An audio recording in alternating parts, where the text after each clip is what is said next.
معارك على رغيف خبز أو كيس حليب أو علبة زيت.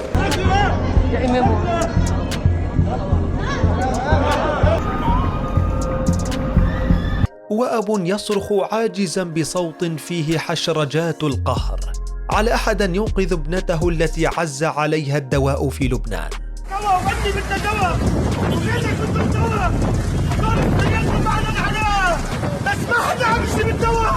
هو لسان حال عموم اللبنانيين اليوم.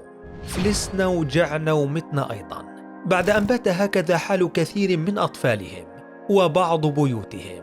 فنصف سكان البلاد تحت خط الفقر، و30% من الأطفال يعانون الجوع وسوء التغذية. أما كبار السن ففي كارثة معيشية حقيقية. ما يضع البلاد التي ينتشر بها السلاح ويتركز بيد حزب الله المدعوم من إيران على حافة انفلات أمني قد لا يمكن السيطرة عليه. فمن حول لبنان الذي كان سويسرا الشرق يوما إلى إحدى أفقر وأفشل دول العالم. قاب كارثة. طوابير أمام محطات التزود بالوقود وأفران الخبز، والنقص الحاد بالأدوية والمستلزمات الصحية الأساسية يلخص الوضع الكارثي في لبنان الذي يواجه أزمات متعددة. فاللبنانيون يعانون من فقدان عملتهم المحلية أكثر من 90% من قيمتها، لتصل الليرة إلى ما يقارب 20,000 مقابل الدولار لأول مرة بتاريخها. أما سعر البنزين فاق 70,000 ليرة، وربطة الخبز وصلت إلى حدود 4,000 ليرة. حتى الفوط الصحية للنساء باتت من مواد الرفاهية صعبة المنال، وسط انسداد في الأفق السياسي لإيجاد حل لأزمة تشكيل حكومة جديدة، خاصة مع تعنت حزب الله وحلفائه، والخلافات بين رئيس الوزراء المكلف سعد الحريري من جهة والرئيس ميشيل عون وصهره جبران باسيل من جهة أخرى.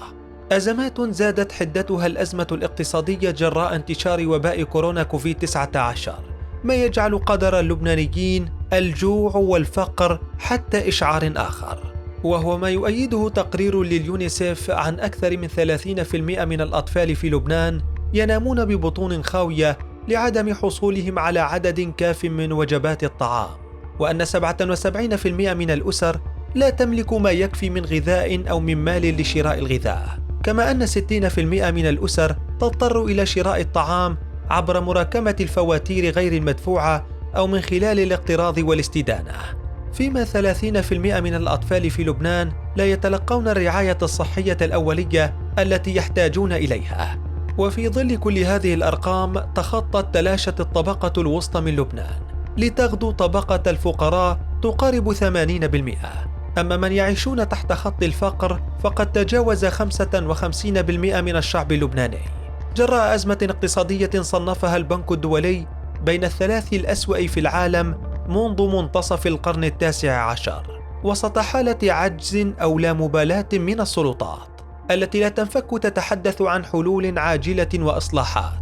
يبدو أنها لن تخرج البلد من أسوأ أزمة اقتصادية وسياسية واجتماعية منذ انتهاء الحرب الأهلية. فالحديث يدور عن البطاقة التمويلية للتخفيف من الأزمة الاقتصادية والمالية، بينما يؤكد خبراء أن مشكلة البطاقة الرئيسية هي في تمويلها، خاصة وأن استخدام احتياطي المصرف المركزي اللبناني سيسهم في زيادة الأزمة.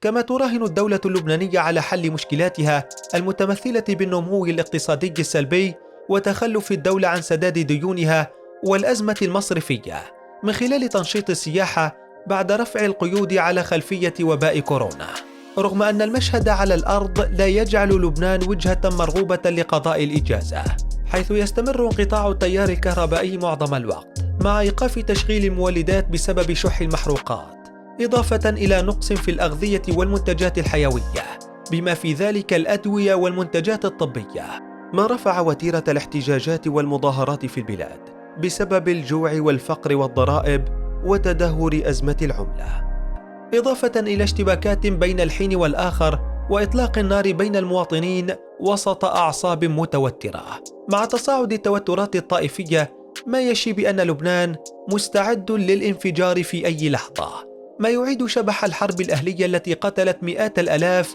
وهجرت الملايين بين عامي 1975 و 1990.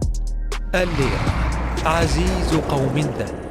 ما زال انهيار الليرة اللبنانية المتسارع يتسبب في حدوث انقسام حاد بين الأقلية المرتاحة التي يكون دخلها فيما يسمى بالدولارات الجديدة التي يمكن سحبها من البنوك، بينما تندفع أكثرية اللبنانيين بما فيهم أبناء الطبقة المتوسطة نحو براثن الفقر، بعد أن سجلت الليرة اللبنانية انهياراً غير مسبوق أمام الدولار الأمريكي، حيث بات سعر الدولار الواحد قريباً من 20,000 ليرة مع توقعات باستمرار الانهيار.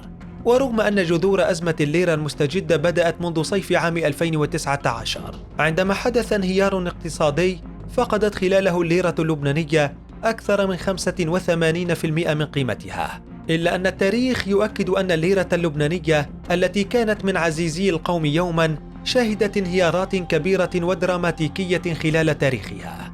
فمنذ تأسيس مصرف لبنان في عام 1963 حتى بداية الثمانينيات لم يتغير سعر صرف الدولار الأمريكي مقابل الليرة كثيراً، وإنما تراوح بين 3 و4 ليرات، وكان لبنان حينها يلقب بسويسرا الشرق جراء تدفق الأموال إلى مصارفه من كل حدب وصوب بعد إقرار السرية المصرفية، ما حقق انتعاشة اقتصادية كبيرة جعلت لبنان قبلة لأثرياء العرب والعالم ووجهة سياحية من كل بقاع الأرض.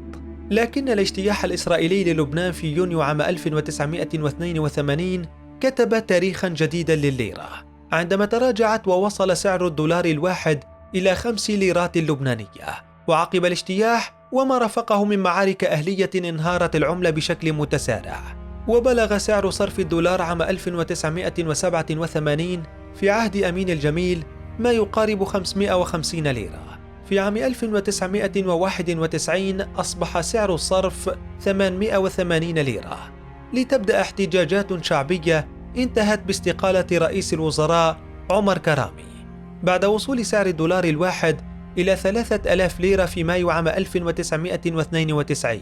ومنذ عام 1999 استقر سعر صرف الليرة عند 1507 ليرات للدولار الواحد حتى عام 2019 ليحدث أقصى انهيار بتاريخ الليرة اللبنانية، والأكثر خطراً حتى من انهيار العملة خلال الحرب الأهلية، لأن النظام المصرفي اللبناني حينها تمكن من تأمين استمرار تدفق الدولار إلى لبنان سبب التمويلات القادمة من الخارج، على عكس اليوم الذي يشهد شحاً للدولار في الأسواق واهتزازاً في النظام المصرفي. وحين سأل سائل عن دور الدولة كان رد اللبناني واضحاً فقال: أي دولة؟ عن أي دولة عم تحكيني بس أول شيء؟ وأنت برأيك هل مازال في لبنان دولة قادرة على إصلاح ما أفسده العطارون والدهر معاً؟